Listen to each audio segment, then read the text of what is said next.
लंबोदराय सकला जगद्विताय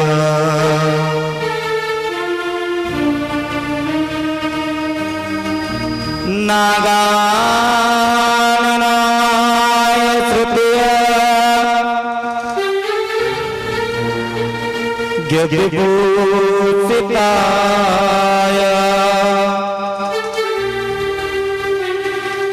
श्री गौरी सुताय गणिना नमो नमस्ते।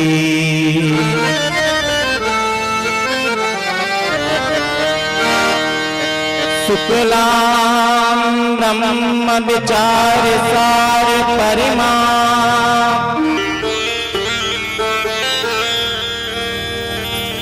आद्यां जगत् व्यापिनी वीणां पुस्तकधारणीं भवयना जाड्यान्धकारातः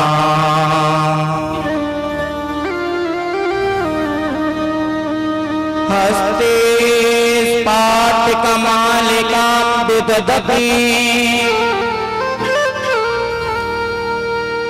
पद्मासने संस्थिता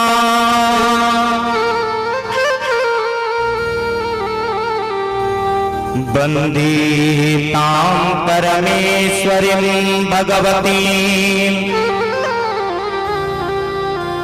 बुद्धिप्रदां सारिदाम्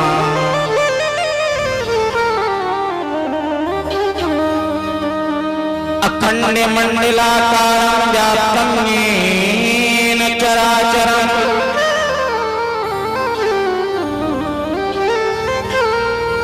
यत्पदं दर्शितं येन तस्मै श्री गुरवे नमः।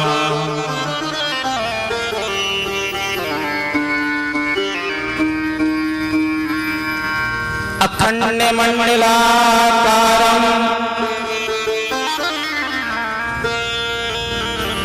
व्याप्तं येन चराचरम्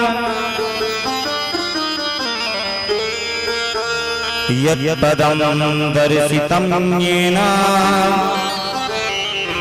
तस्मै श्री गुरवे नमः।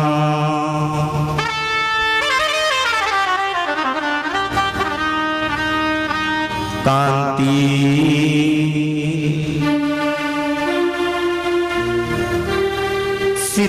सितारसतनिं दिव्यकारबिन्दु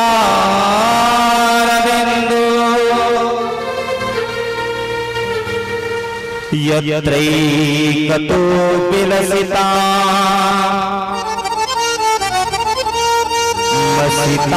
मसितांगशोभा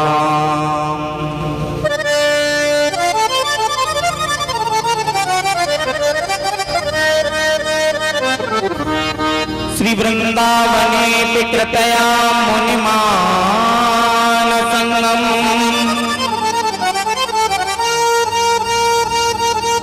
श्री राधा मुकुंद युगलम तदहं नमामि।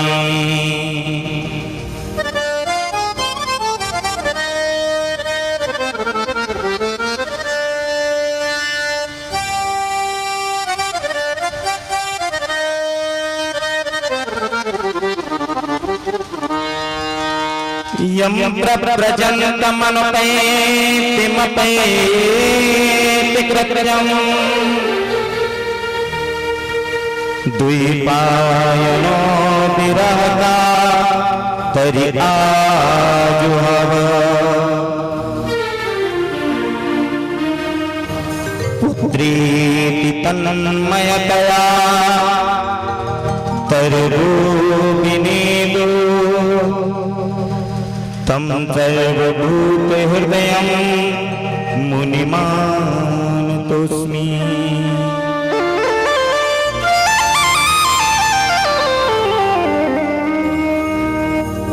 सुरलंग सिंधु सलिलम सलीलम या शोकपन्नी जनिकात्मजाय आदाय पैले हददालंका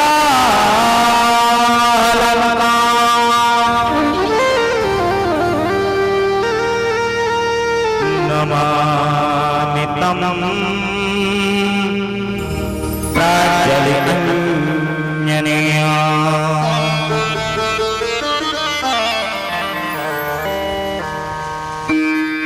कामाख्या वरदां देवी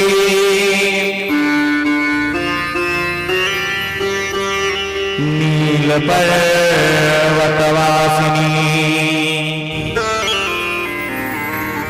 त्वं देवी जगन्मातर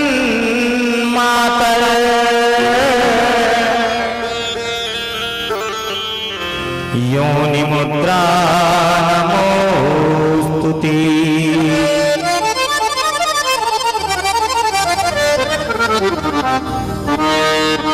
कामाख्या काम संपन्ने कामेश्वरी हरप्रिये नीलगिरि स्थिते देवी मां कामाख्या नमोस्तुते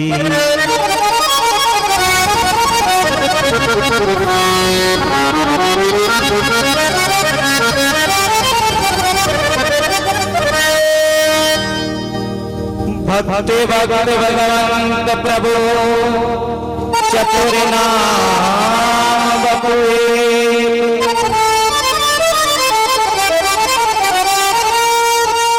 तिनकी पति बंदन करो यतना सत बिगन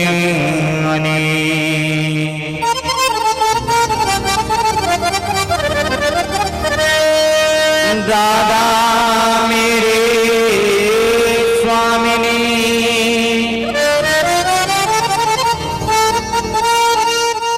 मेरा दे तिरदा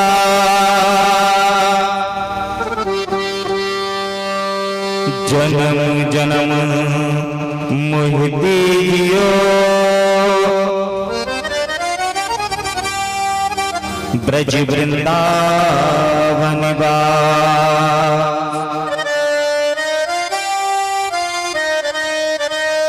पवन तनय संकट हरण मंगल मूरति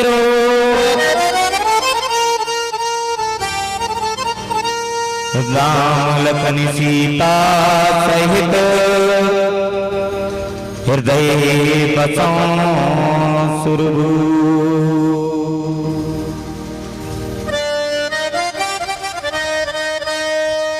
बोलिए श्री वृंदावन हरिलाल की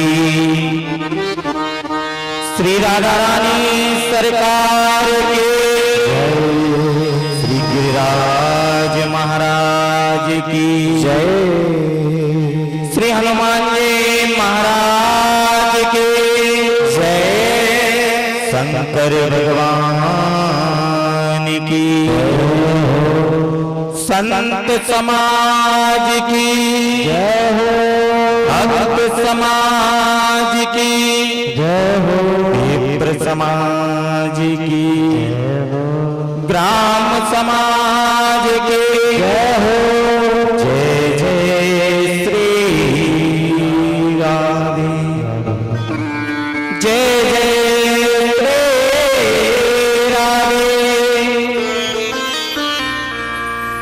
जय जय श्री राधे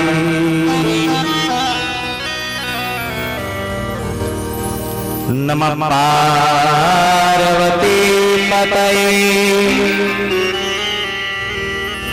हर हर हर महादेव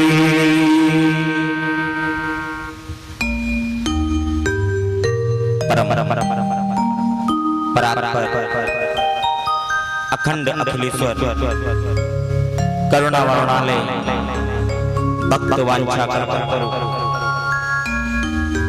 तड़ुत्त वंदित पीतांबरधारी ठाकुर श्री बांके बिहारी लाल का बांगमयी प्रतिस्वरूप और जिसका कि बड़ा ही सुंदर आज अंतिम दिवस और अंतिम दिवस में बड़ी सुंदर कथा सुखदेव जी महाराज राजा परीक्षित को श्रवण करा रहे हैं। सूत जी महाराज सौनकादि मुनियों को श्रवण करा रहे हैं और आज बता रहे हैं मेरे गोविंद ने रुक्मिणी का हरण कर लिया। आइए बड़ी सुंदर कथा में प्रवेश करते हैं और 2 मिनट भगवान नाम संकीर्तन करते हुए बड़े ही प्रेम के साथ आनंद के साथ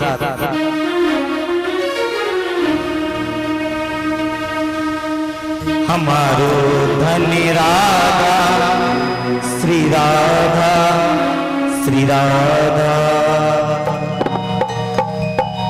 परम धनी राधा राधा राधा राधा राधा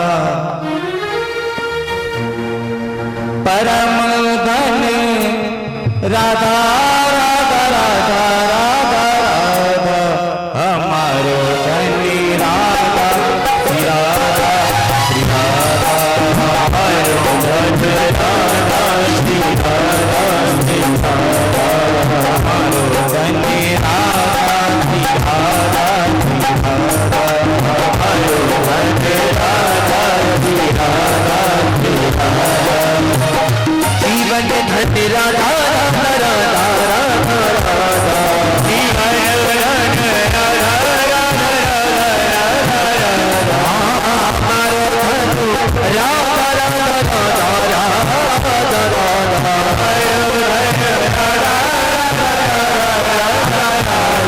हमारो धनी राधा श्री राधा श्री राधा हमारो धनी राधा श्री राधा श्री राधा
गई। सुस्ती को छोड़ दीजिए आज बिल्कुल, मेरे साथ राधा नाम का जप करना है। परम धन राधा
कामस्तु वासुदेवांशु दत्तप्रागरुद्रमन्युना दियो पतति भूय तमेव प्रत्यपत।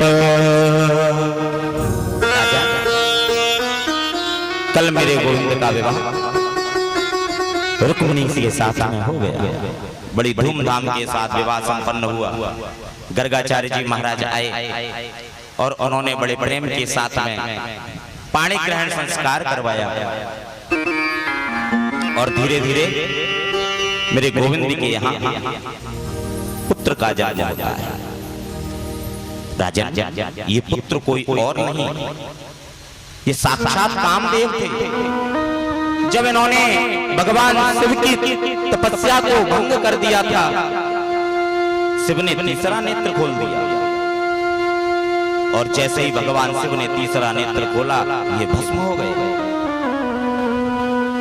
अब तो देवी रति आकर के प्रार्थना करने लगी, भोलेनाथ आपने मेरे पति को भस्म कर दिया, ये तो देवताओं के कहने पर आए थे और आपने देवताओं के कहे हुए कार्य का दंड मेरे पति को दे दिया। भगवान शिव का क्रोध शांत हुआ। बोले रति, जब श्री कृष्ण का द्वापर में कृष्ण अवतार होगा, उनके पुत्र बन करके आएंगे। ये रति महारानी सम्रासुर के यहाँ जो दैत्य है, रसोई में काम करती है। सुखदेव जी महाराज कहते हैं, राजा परीक्षित प्रद्युम्न का जन्म हुआ, प्रद्युम्न का हरण सम्रासुर ने कर लिया।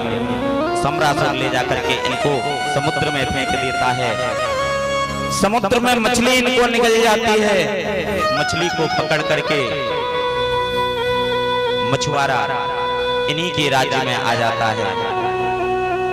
इन्हीं की रसोई में ये मछली पहुंचती है और जब मछली के उदर को चीरा जाता है,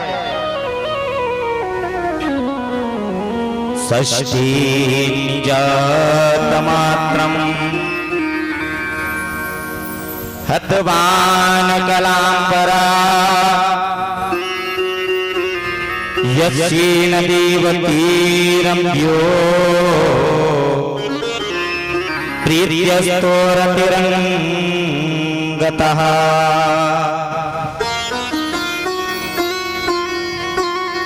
जब इस मछली के उदर को चीरा जाता है, इसमें से पुत्र की उत्पत्ति होती है और इस पुत्र को ये जो भानुमती नाम की जो रति का स्वरूप था अपने पास रख लेती है। नारद जी आते हैं और इसको बताते हैं कि ये कोई और नहीं, ये तुम्हारा पति है कामदेव। सम्रासुर का वध करा करके ये द्वारिका में लेकर के आ जाती है। राजन, एक दिन भगवान बैठे हुए थे। उसी दिन एक सत्राजित नाम के राजा आए, जिनके पास एक मणि थी और ये मणि 8 बार सोना नित्य प्रति दिया करती थी। 8 बार मतलब 2 कुंटल। अब जिसके घर में 2 कुंटल सोना हो, उसके यहाँ किस चीज की कमी है? और वो भी रोज होता हो। भगवान के पास आए, भगवान ने पूछा, भैया तुम घर में कितने सदस्य हो? बोले एक मैं, एक मेरी वृद्ध माता जी, एक मेरी बहन और एक मेरा भाई। बोले गिने चुने 4 तो लोग हो और ये मणि गले में पहन रखी है, इतना सोना देती है। एक काम करो, इस मणि को मुझे दे दो। मेरे यहाँ देखो कितनी प्रजा है, मैं इसको अपने खजाने में रख लूंगा। सत्राजित बोला, मैं तो आपसे बात करने आया था, पर आपने तो मणि मांग ली। कोई बात नहीं, अब मैं आपसे वार्तालाप बाद में करूंगा, पर प्रभु ये मणि मैं आपको नहीं दिया। सत्राजित लौट गया। इसका भाई था प्रसेन, और प्रसेन ने इस मणि को धारण कर लिया और आज वन में भ्रमण करने के लिए गया। और जैसे ही भ्रमण करने गया, सिंह प्रसीनमवदीत सिंहो, सिंह ने इसके ऊपर आक्रमण कर दिया और इसको मार करके मणि लेकर के चला गया। और जैसे ही सिंह आगे लेकर के गया, भालू ने इनके ऊपर आक्रमण कर दिया और शेर को मार करके वो भालू मणि लेकर के चला गया। सत्राजित को पता चला तो मेरा भाई मणि पहन करके गया था और उसकी मृत्यु हो गई, कोई मणि लेकर के चला गया। अब तो उसने कह दिया, भैया भगवान श्री कृष्ण ने मुझसे मणि मांगी थी, मैंने दी नहीं, तो मेरे भाई को मरवा करके मणि छीन ली। भगवान के कुल गुरु हैं गर्गाचार्य जी महाराज। गर्गाचार्य जी महाराज के पास पहुंचे, प्रभु मैंने तो कुछ ऐसा किया भी नहीं और मुझे मिथ्या कलंक लग गया। बोले जरूर तुमने भाद्रपद के कृष्ण शुक्ल पक्ष के चौथ का चंद्रमा देखा होगा। जो ऐसा देखता है उसको मिथ्या कलंक लगता है, जरूर तुमने ऐसा किया है। बोले क्या करूं? कलंक तो धोना पड़ेगा, कैसे भी करके उस मणि को लेकर के आओ। आज भगवान सुकुमारी कामो रोदिस्त्व होसा जाम्बता हतास्यमन्त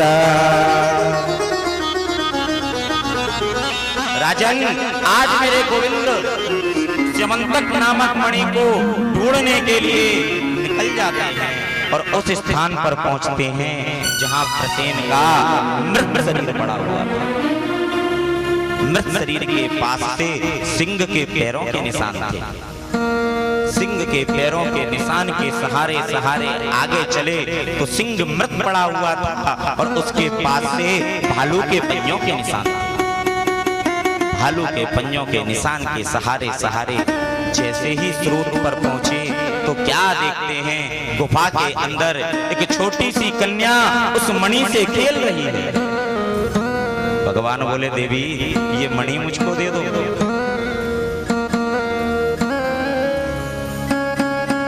तभी पीछे से आवाज आई, सावधान, ये मणि मैंने सिंह को मार करके जीती है। अगर इस मणि को लेना है तो पहले युद्ध करो मुझसे। और पीछे पलट करके देखा तो साक्षात जामवंत जी महाराज बैठे हुए।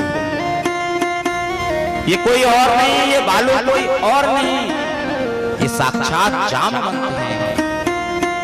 राम और रावण के युद्ध में इनसे कहा गया, आप क्यों चुपचाप खड़े हो, आप भी युद्ध लड़ो ना। इन्होंने कहा, प्रभु ना तो रामा दल में और ना ही रावण के दल में कोई ऐसा योद्धा है जो मुझे परास्त कर सके, मेरे साथ युद्ध कर सके। प्रभु आप में ही वो सामर्थ्य है। भगवान बोले, क्या मतलब मुझसे युद्ध करोगे क्या? अगर मुझसे युद्ध करोगे तो संदेश जाएगा, देखो जिसने सहायता की उसी से लड़ बैठे।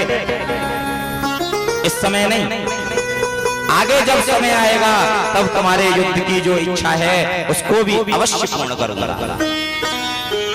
आज भगवान जामवंत पर कृपा करने के लिए पधारे हैं। और जैसे ही जामवंत ने कहा कि युद्ध करना पड़ेगा, भगवान बोल पड़े, भैया कलंक लग चुका है, यदि कलंक को धोना है तो युद्ध क्या, अब चाहे कुछ भी करना पड़े वो करना ही पड़ेगा। और देखते देखते दोनों में युद्ध प्रारंभ हो गया। जामवंत भगवान श्री कृष्ण लड़ रहे हैं। लड़ते लड़ते लड़ते लड़ते आज 30 दिन बीत गए।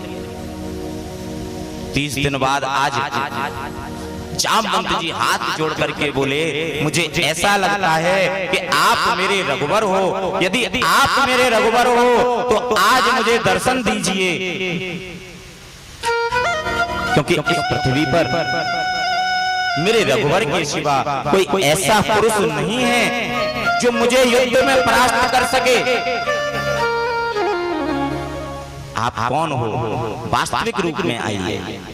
मेरे गोविंद ने राम स्वरूप में दर्शन दिए और राम स्वरूप में दर्शन दे करके जैसे ही जामवंत जी ने दर्शन किए, हाथ जोड़ करके बैठ गए, प्रभु आप बहुत बड़ा अपराध हो गया। बोले, जामवंत जी तुमने निवेदन किया था ना, उस निवेदन को भी तो पूर्ण करना था, पर ये मणि मुझको दे दो। इस मणि के लिए मुझ पर मिथ्या कलंक लग चुका है। जामवंत जी बोले, प्रभु आपके दर्शन हो गए, अब जीवन में कोई भी आकांक्षा शेष नहीं है। अब तो बस मन करता है कि भगवान का भजन करो। इसलिए एक निवेदन और है, उसको स्वीकार करो। मणि तो आप ले ही लो, लेकिन ये जो मेरी पुत्री है इसको भी आप अपने चरणों में स्वीकार करो। मेरे गोविंद का दूसरा विवाह जामवंती के साथ हुआ। जामवंती को लेकर के मणि सत्राजित को दे दी गई और जैसे ही सत्राजित को मणि दी, सत्राजित लज्जित होने लगा। बोले, देखो मेरे भाई को सिंह ने मारा था और मैंने भगवान श्री कृष्ण पर दोष दे दिया। अब तो भगवान से निवेदन करने लगा, प्रभु एक निवेदन है, मेरी बहन है सत्यभामा, मैं इसका कन्यादान आपके श्री चरणों में करना चाहता हूं। और ये मणि दहेज में आपको देना चाहता हूं। भगवान बोले विवाह तो ठीक है, विवाह तो कर लूंगा, लेकिन मणि नहीं लूंगा।